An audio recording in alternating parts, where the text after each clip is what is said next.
Churchburg, Vassal Mission, 434. Lenten Meditation. Mother, I have finished my work. I will return. Mary, Mother of God, was chosen by God. The angel Gabriel told her that she was blessed and beloved by God the Creator. On receiving the message, were good news, the angel has said, "Long live the one who is worthy to bear the Son of God." Mary expresses her humble words, "Let God's will be done," and surrendered herself.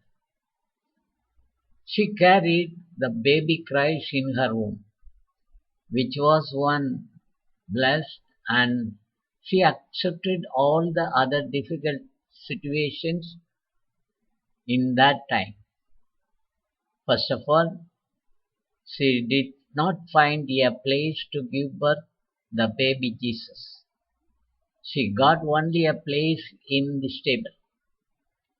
After Jesus was born, she again faced very difficult situation to protect the baby from the hands of the king Herod, who had plotted to kill baby Jesus.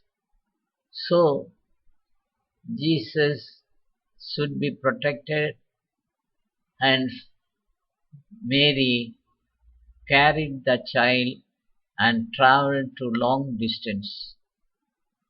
On the other hand, in one occasion she took the baby to the temple as an offering according to Jewish tradition. There an old prophet Simeon, who had been waiting for the promised Messiah, the Savior, to come, took the child in his arms and said, "Behold, this child is destined to be the cause of the fall and rise of many, and a sign that will be opposed." And the prophet looked at Mother Mary and said, "A sword will pierce your soul." Until the death of the Savior, Jesus, Mary stood by the cross and participated in Jesus' suffering. These days we see many worst situations against the poor because of the cruel mentality of the powerful persons. They crucify the poor people by struggling against poverty, disease, ignorance, violence, oppression, cultural degradation, and unwanted changes in their policy. Therefore, our Christians have to understand their problems and try to help them and protect them from such a cross. The dead son in mother's arms. Let us consider for a moment the heartfelt burden of the mother who bore the lifeless body of her beloved son Jesus, who had been nurtured from the cradle, raised Jesus, who preached the gospel everywhere and healed many sick people in Judea, Galilee, and other places, its surroundings. Isn't she depicted as a mother of sorrow, as her lovable, most innocent Son of God, who was unable to bear the cross carrying to the Calvary mountain and hanged on the cross for more than 3 hours in the torching sun?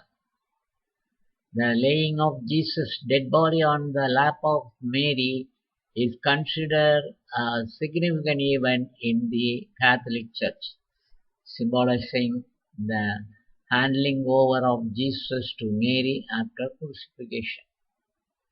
Joseph of Arimathea took care of the funeral arrangements and laid dead Jesus on the lap of Mary, the sorrowful mother. He helped bury him. At the moment, what Jesus had already told, that was fulfilled. A grain of wheat can only bear much fruit if it dies in the ground. Now we will see the same passage in Tamil.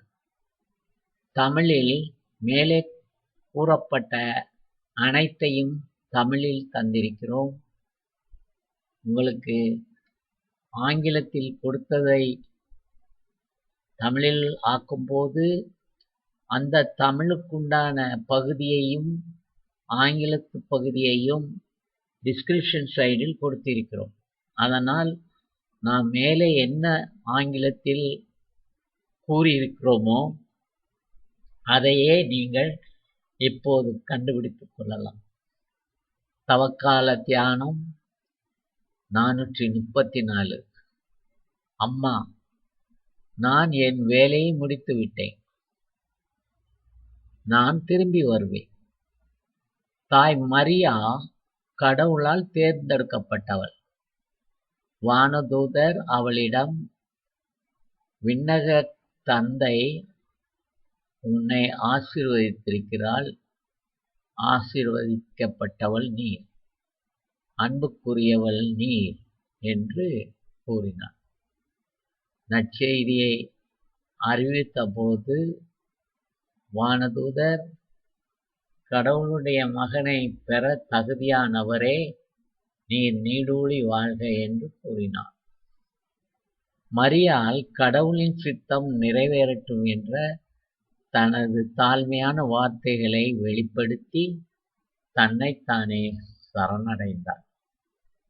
அவள் குழந்தை கிறிஸ்துவை தன் வயிற்றில் சுமந்தால் அது ஆசீர்வதிக்கப்பட்ட இறைமகன். மற்ற அனைத்து கடின சூழ்நிலைகளையும் மரியாள் ஏற்றுக்கொண்டாள்.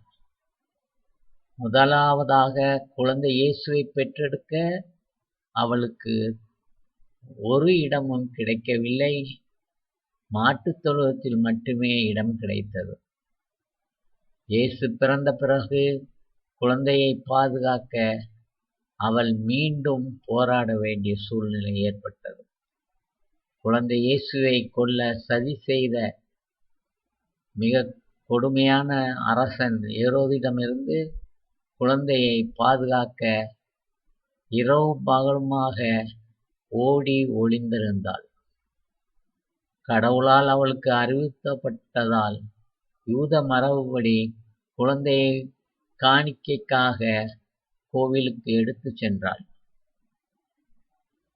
குழந்தையை அவள் கோவிலுக்கு எடுத்து சென்றபோது அங்கே வாக்குறுதி அளிக்கப்பட்ட மேசியா இரட்சகர் வருவதற்காக காத்திருந்த வயதான தீர்க்கதரிசி சிமியோன் குழந்தையை தன் கையில் ஏந்தி, இதோ இந்த குழந்தை பலரின் வீழ்ச்சிக்கும் எழுச்சிக்கும் காரணமாகவும் எதிர்க்கப்படும் அடையாளமாகவும் இருக்க விதிக்கப்பட்டுள்ளது என்று கூறினார். மேலும் தீர்க்கதரிசி தாய் மரியாளை பார்த்து, உன் ஆன்மாவை ஒரு வாள் ஊடுருவும் என்றார். இரட்சகராகிய இயேசுவின் மரணம் வரை மரியாள் சிலுவையின் அருகே நின்று இயேசுவின் துன்பத்தில் அவளும் பங்கேற்றாள். இந்த தவக்கால காலங்களில் நாம் ஒன்றை மட்டும் நினைவில் கொள்வோம். இயேசுவை சிலுவையில் அடித்து கொலை செய்த அந்த யூதர்களைப் போல் இன்றும் அதிகாரத்திற்குள் உட்பட்டவர்கள் பல மோசமான சூழ்நிலைகளை மக்களை கொடுமைப்படுத்துவதிலும் அழிவை கொடுப்பதிலும் நாம் அவர்கள் சிரமப்படுவதை ஏழை மக்கள் சிரமப்படுவதை பார்க்கிறோம். மக்கள் இயேசுவைப் போலவே சிலுவையில் அறையப்படுகிறார்கள். அவர்கள் ஒவ்வொரு நாளும் வறுமை, நோய், வன்முறை, ஒடுக்குமுறை, கலாச்சார சீரழிவு, தேவையற்ற மாற்றங்கள் இதனை எதிர்கொள்கின்றனர். எனவே ஒவ்வொரு கிறிஸ்தவரும் தங்கள் பிரச்சனைகளை புரிந்து கொண்டு அத்தகைய சிலுவைகளிலிருந்து அவர்களை மீட்க உதவிக்கரம் நீட்ட வேண்டும். தாயின் கரங்களில் மரித்த மானிட மகன், அவரை தொட்டிலிலிருந்து வளர்க்கப்பட்டு ஆளாக எழுப்பப்பட்ட அவர் எல்லா இடங்களிலும் நற்செய்தியை பிரசங்கித்து யூதேயாவிலும் அதன் சுற்றுப்புறங்களிலும் பல நோயாளிகளை குணப்படுத்தினார். தனது அன்பு மகன் இயேசுவின் உயிரற்ற உடலை தற்போது அவள் தாய் மரியாள் இதயபூர்வமான சுமைகளையும் தாங்கி எவ்வாறு அந்த வேதனைக்கு உட்பட்டாள் என்பதை சிந்தித்து பார்ப்போம். துக்கத்தின் தாயாக சித்தரிக்கப்படுகிறார். அவரது அன்பான, மிகவும் சிறப்புமிக்க கடவுளின் மகனான அவரை கல்வாரி மலைக்கு சிலுவையில் தூக்கிச் செல்ல யூதர்கள் பணித்து, அந்த சமயம் கூடவே நடந்து சென்ற மரியாள் அவர் வேதனையை, தன் இதயத்தை வாள் ஊடுருவும் சொன்ன அந்த தீர்க்க தரிசனத்தை நினைத்து பார்த்து வேதனை அடைந்திருப்பாள். இயேசுவின் இறந்த உடலை மரியாள் மடியில் கிடத்துவது கத்தோலிக்க திருச்சபையில் ஒரு குறிப்பிடத்தக்க நிகழ்வாக கருதப்படுகிறது. இது இயேசு சிலுவையில் அறையப்பட்ட பிறகு மரியாளிடம் இறைமகனுடைய உடலை தாங்கக்கூடியவளாய் அவள் மடியில் கிடத்தப்படுகிறாள். அவரது மரணத்துக்கு பிறகு நிக்கோதேமஸ் மற்றும் அரிமத்தியா சேர்ந்த யோசேப்பு ஆகியோர் இறுதி சடங்குகளை ஏற்பாடு செய்து இறந்த இயேசுவை அடக்கம் செய்கிறார்கள். இயேசு கூறியது போல கோதுமை மணி மண்ணில் விழுந்து மடியாதவர்கள்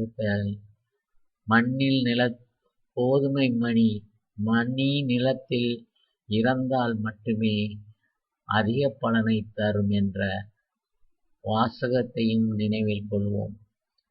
இறைமகன் இயேசு துன்பத்தில் இருந்தார். அதேபோல மரியாளும் அவரோடு சேர்ந்து பாவிகளுக்காக அவர் பலியான தியாக பலியோடு தானும் சேர்ந்து கொண்டாள். அன்புள்ள சகோதர சகோதரிகளே, நன்றாக தியானித்து பாருங்கள்.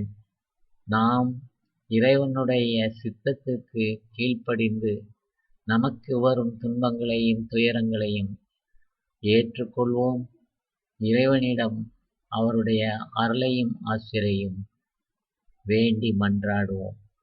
இந்த பகுதி உங்களுக்கு பிடித்திருந்தால் லைக் செய்யுங்கள், மற்றவர்களுக்கு பகிர்வு செய்யுங்கள், சப்ஸ்கிரைப் செய்து எங்களுக்கு முழு ஆதரவை தந்து கொள்ளுங்கள். நன்றி.